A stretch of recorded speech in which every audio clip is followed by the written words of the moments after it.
ಆತ್ಮೀಯ ಕರ್ನಾಟಕ ರಾಜ್ಯ ಸರ್ಕಾರಿ ನೌಕರರೇ, ಇಂದಿನ ಈ ಒಂದು ವಿಡಿಯೋದಲ್ಲಿ ಕರ್ನಾಟಕ ರಾಜ್ಯ ಸರ್ಕಾರಿ ನೌಕರರ OPS ಹಳೆಯ ಪಿಂಚಣಿ ಯೋಜನೆ ಓಲ್ಡ್ ಪೆನ್ಷನ್ ಸ್ಕೀಮ್ ಹೋರಾಟ, ಸರ್ಕಾರಿ ನೌಕರರ ಮುಂದಿನ ನಡೆಯೇನು?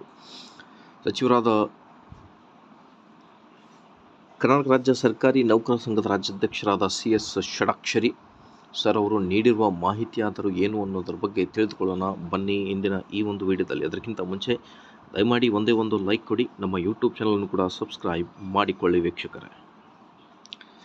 ಸ್ಕ್ರೀನ್ ಮೇಲೆ ಗಮನಿಸ್ತಿರ್ಬೋದು, ರಾಷ್ಟ್ರೀಯ ಪಿಂಚಣಿ ಯೋಜನೆ ರದ್ದುಪಡಿಸಿ ಹಳೆ ಪಿಂಚಣಿ ಯೋಜನೆ ಮರುಜಾರಿಗೊಳಿಸಬೇಕು ಎಂಬುದು ಕರ್ನಾಟಕ ರಾಜ್ಯ ಸರ್ಕಾರಿ ನೌಕರರ ಬೇಡಿಕೆಯಾಗಿದೆ.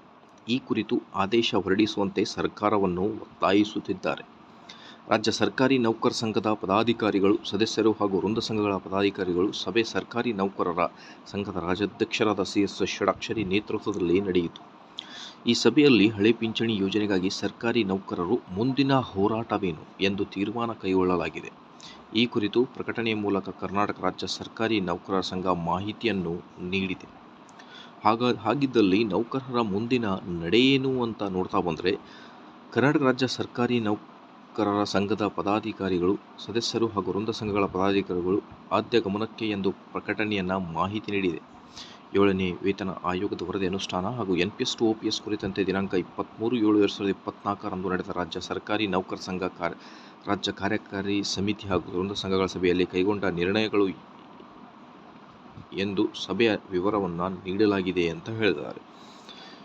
ಇದರಲ್ಲಿ ಮಾನ್ಯ ಮುಖ್ಯಮಂತ್ರಿ ಮತ್ತು ಉಪಮುಖ್ಯಮಂತ್ರಿಗಳಿಗೆ ಅಭಿನಂದನೆಯನ್ನು ಸಲ್ಲಿಸಿದ್ದಾರೆ 7ನೇ ವೇತನದ ಅನುಷ್ಠಾನದ ಕುರಿತು. ಅದರ ಜೊತೆಗೆ NPS to OPS old national pension scheme ರದ್ದುಪಡಿಸಿ ಹಳೆ ಪಿಂಚಣಿ ಯೋಜನೆಯನ್ನು ಮರುಸ್ಥಾಪನೆ ಮಾಡಬೇಕು ಅನ್ನೋದ್ರ ಬಗ್ಗೆ ಒಂದು ಬೇಡಿಕೆ ಇದೆ. ಹೆಲ್ತ್ ಸ್ಕೀಮ್ ಕುರಿತು ಒಂದು ಬೇಡಿಕೆ ಇದೆ. ಸೊ ಇದೇ ಇವತ್ತಿನ ಬ್ರೇಕಿಂಗ್ ನ್ಯೂಸ್. ಇದೇ ಥರ ಎಲ್ಲ ಇನ್ಫಾರ್ಮೇಷನ್ಗೋಸ್ಕರ ಲೈಕ್, ಶೇರ್ ಆ್ಯಂಡ್ ಸಬ್ಸ್ಕ್ರೈಬ್.